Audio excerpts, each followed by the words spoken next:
வணக்கம்.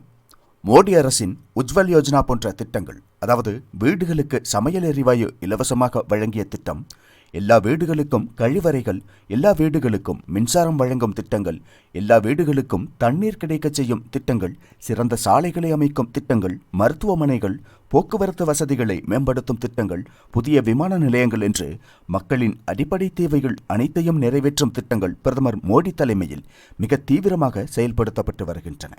நரேந்திர மோடியின் இத்தகைய செயல்களை பலர் கழிப்பறை கட்டி கொடுத்து நரேந்திர மோடி தேர்தல் பிரச்சாரம் செய்கிறார், அல்லது கேஸ் கனெக்ஷன் கொடுத்ததால் மோடிக்கு ஓட்டு கிடைக்கிறது, என்ன ஒரு மோசமான நிலைமை, இந்த நாடு சரிவராது என்று கூறக்கூடியவர்கள் நம்மை சுற்றிலும் இருக்கிறார்கள். அவர்கள் சொல்வதையும் நாம் ஏற்க வேண்டும்.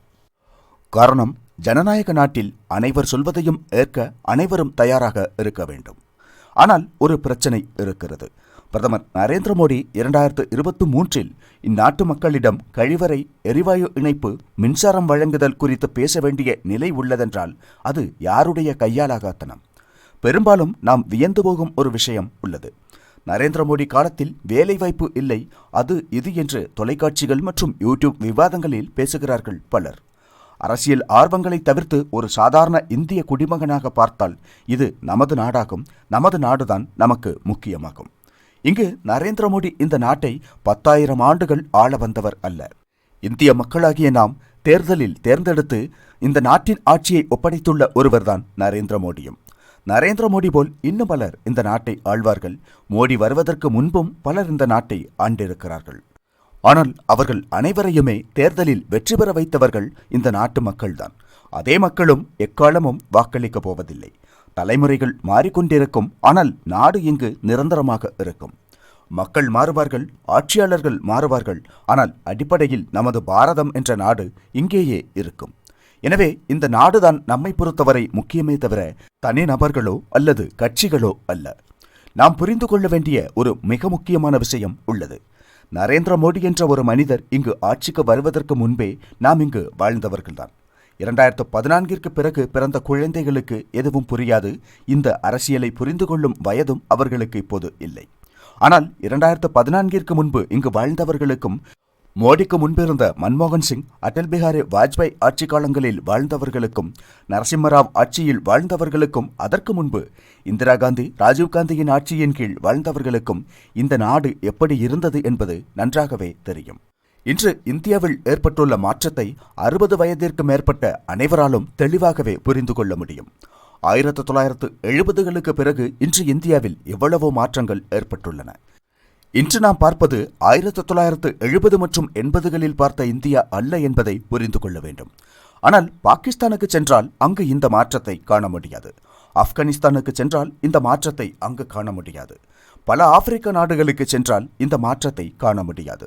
காரணம், அந்த நாடுகள் 70 மற்றும் 80களில் எப்படி இருந்தனவோ இன்றும் அப்படியே உள்ளன. அதிக மோசமான நாடுகளும் கூட உள்ளன. ஆனால் இன்று இந்தியா அப்படியல்ல. 2024 அடைந்துள்ள போது இந்தியாவில் ஏராளமான மாற்றங்கள் ஏற்பட்டுள்ளன. இங்கு பலர் சொல்ல முயற்சிக்கும் ஒரு விஷயம் உள்ளது. அதாவது, நரேந்திர மோடி வருவதற்கு முன்பு இந்நாடு அமெரிக்காவை போல் இருந்தது, அமெரிக்கா மற்றும் சீனாவை போன்று வளர்ச்சியடைந்திருந்தது என்றும், அந்த இந்தியாவை மோடி வந்த பிறகு அடித்து நொறுக்கி இந்த வடிவில் ஆகிவிட்டதாக பலர் நினைக்கிறார்கள். அது மட்டுமல்ல, வெட்கம் என்பது சிறிதுமில்லாமல் மற்றவர்களிடமும் அந்த பொய்யை கூறுகிறார்கள். 2014 முந்தைய நம் நாட்டின் நிலைமை நமக்கு நன்றாகவே தெரியும். இதை புரிந்து கொள்ளாமல் பலர் சேனல் விவாதங்களிலும் வீடியோக்களிலும் வந்து உண்மையை நிராகரிப்பதை பார்க்கும்போது இவர்களுக்கெல்லாம் பதில் சொல்ல யாராவது வருவார்களா என்று தோன்றுகிறது. காரணம், அவர்கள் 2014 ஆண்டுக்கு முன்னர் இந்த நாட்டில் வாழ்ந்தவர்கள்தான். மன்மோகன் சிங்கின் நிர்வாகம் அவ்வளவு மோசமான நிர்வாகமாக இருந்திருக்கவில்லை, அவ்வாறு நாம் கூறவும் இல்லை. ஆனால் 2014 2023 அடையும் போது இந்தியா நிறைய மாறிவிட்டது என்பதை இங்கு பலரால் ஒப்புக்கொள்ள முடியவில்லை. அது ஏனோ தெரியவில்லை. 1947 நமக்கு சுதந்திரம் கிடைத்தது. இந்த நாட்டில் 6 வழிச்சாலைகள், 8 வழிச்சாலைகள் என தேசிய நெடுஞ்சாலைகள் அமைக்க முந்தைய அரசுகளுக்கு பல வாய்ப்புகளும் இருந்தன, பணமும் இருந்தது. ஆனால் யாரேனும் தொலைநோக்குடன் அதை சிந்தித்தார்களா? பலர் முயன்றும் அரசியல் காரணங்களால் அவர்களால் எதையும் செய்ய முடிந்திருக்கவில்லை. 2014 நரேந்திர மோடி வந்த பிறகு நம் நாட்டில் சாலை மேம்பாடு எவ்வளவு வேகத்தில் நடந்து வருகிறது. இதே சாலை மேம்பாட்டை இந்திரா காந்தியோ ராஜீவ் காந்தியோ அல்லது மன்மோகன் சிங்கோ செய்திருக்க முடியும். ஆனால் அவர்களில் யாராவது அதை பற்றி யோசித்தார்களா என்று கூட தெரியவில்லை. அவர்கள் யோசித்திருக்கலாம் என்று வைத்துக் கொண்டாலும் அவர்களால் அதை நடைமுறைப்படுத்த முடியாமல் போயுள்ளது. ஆனால் 2014 மோடி வந்த பிறகு இந்த நாட்டில் நெடுஞ்சாலைகள் மேம்பாடு எந்த அளவில் நடைபெற்று வருகிறது? நாம் இதற்கு முன்பு பல வீடியோக்களில் விரிவாக பேசியுள்ளதால் மீண்டும் அவை பற்றி சொல்லவில்லை. ஆனால் இன்னும் நம் இந்தியாவில் பல கிராமங்கள் அல்லது கிராம பகுதிகள் மிகவும் பின்தங்கிய நிலையில் உள்ளன என்பதை நாம் ஒப்புக்கொள்ள வேண்டும். சுதந்திரமடைந்த 75 ஆண்டுகள் நிறைவடைந்தாலும் எரிவாயு இணைப்பு, மின்சாரம், குடிநீர் இல்லாத வீடுகள், நகரங்கள், கிராமங்கள் ஏன் இன்னும் நம் நாட்டில் இருக்கின்றன? அது யாருடைய கையாலாகத்தனம்? நிச்சயமாக அது கடந்த காலத்தில் ஆட்சி செய்தவர்களின் கையாலாகத்தனம்தான். 2014 மோடி வருவதற்கு முன்பு இந்த நாட்டில் எல்லா இடங்களிலும் மின்சாரம் இருந்ததா? எல்லா வீடுகளிலும் எரிவாயு இணைப்பு இருந்ததா? ஒவ்வொரு வீட்டிற்கும் குடிநீர் கிடைத்திருந்ததா? இல்லை என்று கணக்குகள் தெரிவிக்கின்றன, நாம் அல்ல. இந்தியாவில் எந்த அளவு மாற்றம் ஏற்பட்டு வருகிறது என்று ஐக்கிய நாடுகள் சபை போன்ற சர்வதேச நிறுவனங்களின் கணக்குகள் உள்ளன. நாம் நமது காணொளியில் ஏதாவது சொன்னால், எந்த நிறுவனத்தையோ அல்லது அமைப்பையோ மேற்கோள் காட்டினால் 100% அதை நேர்மையான விஷயத்தை மட்டுமே சொல்வோம். அது நமது தனிப்பட்ட கருத்தாக இருந்தால் அதை அப்படியே சொல்வோம். 50 வருடங்களில் ஏற்பட வேண்டிய வளர்ச்சி பணிகள் இந்தியாவில் கடந்த 8 ஆண்டுகளில் நடந்துள்ளன என்று கடந்த ஆண்டு உலக வங்கி கூறியதை நாம் அறிவோம்.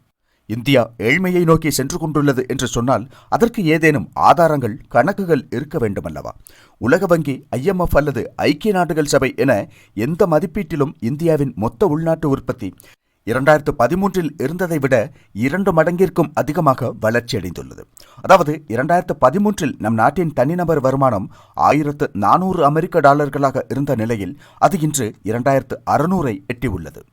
அன்று 2 டிரில்லியனுக்கும் குறைவாக இருந்த GDP இன்று 3.7 டிரில்லியனாக அதிகரித்துள்ளது. இவற்றையெல்லாம் எத்தனை முறை சொல்லி வருகிறோம் நாம்? எதனால் இத்தகைய வளர்ச்சி ஏற்பட்டுள்ளது? நாடு வீழ்ச்சியடைந்தால், நாட்டின் வளர்ச்சி கீழ்நோக்கி சென்றால் 2014 மோடி வந்தபோது 1.7 டிரில்லியன் அமெரிக்க இருந்த இந்தியாவின் GDP 2024 ஆகியுள்ள நிலையில் 1 டிரில்லியன் அல்லது 1.5 டிரில்லியனாக மாறி இருக்க வேண்டும். குறைந்தபட்சம் 2 டிரில்லியனுக்கும் குறைவாகவே இருக்க வேண்டும். அப்படியென்றால் 9 ஆண்டுகளில் மோடி இங்கு என்ன செய்தார்? இந்த நாட்டில் என்ன வளர்ச்சி நடந்திருக்கிறது என்று சொல்லலாம். ஆனால் 2024 நாம் பேசும்போது நாட்டின் மொத்த உள்நாட்டு உற்பத்தி 4 டிரில்லியனை நெருங்குகிறது என்றால் அதற்கு என்ன அர்த்தம்? கடந்த 8 ஆண்டுகளில் நமது நாடு இரட்டிப்பு வளர்ச்சியை எட்டியுள்ளது என்பதல்லவா அதன் அர்த்தம்? 65 ஆண்டுகளுக்கு மேல் கால அவகாசம் எடுத்து உருவாக்கப்பட்ட 1.8 டிரில்லியன் GDPயை வெறும் 9 ஆண்டுகளில் 4 டிரில்லியன் அளவுக்கு உயர்த்தியுள்ளார் பிரதமர் மோடி. அதற்கு முதன்மையான காரணம் இந்திய அரசு உலகிற்கு அத்தகைய ஒரு நம்பிக்கையை அளித்துள்ளது. இங்கு வரும் முதலீடுகள், பொருளாதார வளர்ச்சி, உட்கட்டமைப்பு மேம்பாடு என அனைத்தும் ஒரு காரணியாக உள்ளன. 2014 ஆட்சிக்கு வந்த மோடி தொடக்க காலத்தில் மிக அதிக அளவில் கழிவறை கட்டுவதற்காக பிரச்சாரம் செய்தார். டிஜிட்டல் பண பரிவர்த்தனைகளை நடைமுறைப்படுத்த, அனைவருக்கும் மின்சாரம் வழங்க, தண்ணீர் கிடைப்பதை உறுதி செய்ய, சாலை போக்குவரத்தை உறுதி செய்ய, மருத்துவமனைகளை வழங்க, ஒவ்வொரு கிராமம் மற்றும் நகரத்திற்கும் மருத்துவமனை அமைப்பை கொண்டுவர தீவிர முயற்சிகளை மேற்கொண்டார். அடிப்படையில் மக்களுக்கு நல்ல சிகிச்சை, குழந்தைகளுக்கு நல்ல ஊட்டச்சத்தை உறுதி செய்தல், பெண்களுக்கு நிதியுதவியை உறுதி செய்தல், முதியோர்களுக்கான ஓய்வூதியத்தை உறுதி செய்தல் போன்றவற்றிற்கு ஆரம்ப காலத்தில் அவர் முக்கியத்துவம் அளித்திருந்தார். அவை அனைத்தையும் அரசின் பல்வேறு திட்டங்களின் மூலமாக மக்களுக்கு சிறப்பாக கொண்டு சேர்த்தார் பிரதமர் மோடி. இந்த நூற்றாண்டில் 2014 ஆட்சிக்கு வரும் ஒரு பிரதமர் பெரிய பிரச்சார மேடைகளில் கழிப்பறை கட்டியதன் கணக்கு சொல்ல வேண்டிய நிலை உள்ளது. மின்சாரம் அல்லது குடிநீர், சமையல் எரிவாயு இணைப்புகள் வழங்கியதன் கணக்கு சொல்ல வேண்டிய நிலை உள்ளது. இதற்கெல்லாம் காரணம் யார்? இது யாருடைய தவறுகளால் ஏற்பட்ட நிலைமை? மோடிக்கு முன்பு ஆட்சி செய்த அரசுகள் இவற்றையெல்லாம் இந்நாட்டு மக்களுக்கு வழங்கியிருந்தால் 2014 நரேந்திர மோடி கழிவறைகளை பற்றி பேச வேண்டிய நிலை ஏற்பட்டிருக்காதல்லவா? முந்தைய அரசுகளால் செய்ய முடியாமல் போன பல விஷயங்களை நரேந்திர மோடியால் செய்ய முடிகிறது. அதனால்தான் பிரச்சாரங்களில் அது பெரிய செய்தியாகிறது. முதன்முறையாக சமையல் எரிவாயுவை பெறும் குடும்பம் அந்த வசதியை ஏற்படுத்தி கொடுத்த அரசாங்கத்திற்கு நிச்சயமாக நன்றி கடன் பட்டதாக இருக்கும்.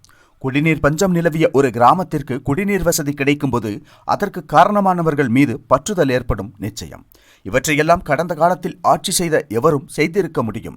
ஆனால் அவர்கள் அதை செய்யாமல் இருந்த நிலையில் இந்த நூற்றாண்டில் 2014 பிறகு வந்த மோடி அதையெல்லாம் செய்யும்போது அது இயல்பாகவே நாட்டில் பெரும் பேசுபொருளாக மாறும். 1978 முன்பும் பின்னும் இந்தியா மற்றும் சீனாவின் மொத்த உள்நாட்டு உற்பத்தி பெரும்பாலும் சற்றேறக்குறைய ஒரே அளவாக இருந்துள்ளன. 88 மொத்த உள்நாட்டு உற்பத்தியில் இந்தியா சீனாவை விட சற்று முன்னேறி இருந்ததென்று அறிய முடிகிறது. அதன் பிறகு 1978 சீனா பெரிய பொருளாதார சீர்திருத்தங்களை மேற்கொண்டது. அதன் பிறகு சீனா ஆச்சரியப்படும் விதத்தில் வளர்ச்சியடைந்துள்ளது. அதாவது 1978 முதல் 2010 வரை சரியாக 32 ஆண்டுகளில் உலகின் 2வது ஜிடிபியை கொண்ட நாடாக மாறியுள்ளது சீனா. ஜப்பானை முந்தியது சீனா அன்று. 1978 ஆண்டில் சீனாவின் உட்கட்டமைப்பு வசதிகள் மேம்படுத்தப்பட்டன. பாரம்பரியமாக பின்பற்றப்பட்டு வந்த பொருளாதார கொள்கைகளில் இருந்து விலகி கேபிட்டலிசத்தை உள்வாங்கி அந்நிய முதலீட்டை வரவேற்கும் வகையில் நாட்டில் புதிய பொருளாதாரத்தை உருவாக்க அரசாங்கம் முயற்சிகளை மேற்கொண்டது. அது இந்தியாவில் 90களுக்கு பிறகுதான் நடந்தது. சீனாவில் 78லேயே நடந்துவிட்டது. பின்னர் வந்த ஆட்சியாளர்கள் அதன் அடிச்சுவடுகளை பின்பற்றி சரியான தொலைநோக்கு பார்வையுடன் நாட்டை வழி நடத்தினார்கள். ஆனால் இந்தியாவின் நிலைமை நமக்கு நன்றாக தெரிந்ததுதான். PV நரசிம்மராவ் அத்தகைய மாற்றத்திற்கு வித்திட்டார் என்பதில் சந்தேகமில்லை. ஆனால் அவர் சார்ந்த காங்கிரஸ் கட்சியே அவரை புறக்கணித்தது. அதோடு இந்தியா ஜனநாயக நாடு என்பதால் எந்த விஷயமும் வேகத்தில் நடக்காது என்பதும் நமக்கு தெரியும். மன்மோகன் சிங் காலத்திலும் அடல் பிஹாரி வாஜ்பாய் காலத்திலும் அதே நிலைதான். 2014 நரேந்திர மோடி அரசாங்கம் சில விஷயங்களை வேகப்படுத்தியதால் நாட்டின் வளர்ச்சி மிக வேகமாக நடந்து வருகிறது. 78 32 ஆண்டுகளில் உலகின் 2வது பொருளாதார வல்லரசாக சீனா மாறியது என்பதை நாம் கவனத்தில் கொள்ள வேண்டும். இந்தியாவில் பொருளாதார சீர்திருத்தம் 90களுக்கு பிறகு நரசிம்மராவ் காலத்தில் நடந்தாலும் உட்கட்டமைப்பு துறை உள்ளிட்ட முக்கிய வளர்ச்சி பணிகள் மோடியின் காலத்தில் தான் நடந்துள்ளன. மோடி ஆட்சிக்கு வந்து 9 ஆண்டுகள் தான் ஆகின்றன. இன்னும் 10 முதல் 15 வருடங்கள் இதுபோல் தொடர்ந்தால் இந்தியா உலகின் சக்தி வாய்ந்த பொருளாதாரங்களில் ஒன்றாக மாறும் என்பதில் சந்தேகமில்லை. காரணம், இன்று இந்தியா சீனாவை விட அதிவேகத்தில் வளர்ச்சியடைகிறது. சீனா வேகமாக வளர்ச்சியடைந்தது என்று கூறுவதுண்டு. ஆனால் 32 ஆண்டுகளில் தான் சீனா இன்றைய வளர்ச்சியை அடைந்துள்ளது. இந்தியாவை பொறுத்தவரையில் இந்தியா அதைவிட வேகமாக முன்னேற முடியும். எனவே தயவு செய்து பலர் இங்கு பரப்பி வரும் பச்சை பொய்களை யாரும் நம்ப வேண்டாம். 2014 முன் இந்தியா அமெரிக்காவைப் போல வளர்ச்சியடைந்திருக்கவில்லை. இங்கு பலர் சொல்வதைப் போல சொர்க்கமாக இருந்திருக்கவில்லை. 2014 ஒப்பிடும்போது 2023 மிக அதிக வேலைவாய்ப்புகள் உருவாக்கப்படும் காலகட்டமாக உள்ளது. அதிக அந்நிய முதலீடுகள் நடக்கும் காலகட்டமாக உள்ளது. மிகவும் அதிக ஏற்றுமதி நடைபெறும் காலகட்டமாக உள்ளது. இன்று நாம் ஆயுத வர்த்தகத்தில் கூட மிக தீவிரமாக ஈடுபட்டுள்ளோம். அனைத்து விஷயங்களிலும் இந்தியா முன்னணி வகிக்கும் காலகட்டத்தில் சேனல் விவாதங்களிலும் வீடியோக்களிலும் வந்து இந்தியா அழிந்துவிட்டது, வறுமை, வேலையில்லா திண்டாட்டம், பொருளாதார வீழ்ச்சி, எரிவாயு வழங்கியதை சொல்லி வாக்கு சேகரிக்கிறார்கள், தண்ணீர் வழங்கியதன் பெயரில் வாக்கு சேகரிக்கிறார்கள் என்று பலர் பொய் பேசுகிறார்கள்.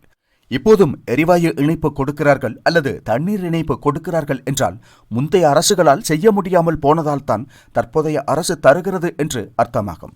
அவை வெற்றிகரமாக முடிக்கப்பட்டுள்ளன. வீடற்றவர்களுக்கு வீடுகள் வழங்கும் திட்டப்பணிகள் நடைபெற்று வருகின்றன. மின்சாரம் கிட்டத்தட்ட எல்லா இடங்களுக்கும் கொண்டு சேர்க்கப்பட்டுள்ளது. அதேபோல் அனைத்து இடங்களிலும் குடிநீர் உறுதி செய்யப்பட்டுள்ளது. ஒரு குழாயின் அருகே நீண்ட வரிசைகள் நிற்பதை முன்பு பார்த்துள்ளோம். இன்று நிலைமை முற்றிலும் மாறிவிட்டது என்று நாம் சொல்லவில்லை. ஆனால் நிறைய மாற்றங்கள் ஏற்பட்டுள்ளன. அவற்றிலிருந்தெல்லாம் விடுபட்டு இன்று நாடு வளர்ச்சி பாதையில் சென்று கொண்டிருக்கிறது.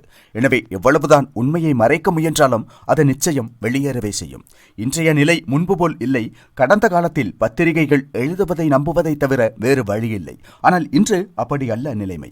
இந்தியாவின் பொருளாதார வளர்ச்சியை பற்றி இந்தியா 2014 எப்படி இருந்தது, 2013-14 இந்தியாவின் பொருளாதாரம் என்னவாக இருந்தது, இன்று எந்த அளவு வளர்ச்சியடைந்துள்ளது என்பவை பற்றியெல்லாம் நமது பக்கத்திலேயே ஏராளமான காணொளிகளை பதிவிட்டுள்ளோம். எனவே இன்று மக்களை ஓரளவுக்கு மேல் ஏமாற்ற முடியாது என்ற உண்மையாவதும் பொய் பிரச்சாரகர்கள் புரிந்து கொள்ள வேண்டும்.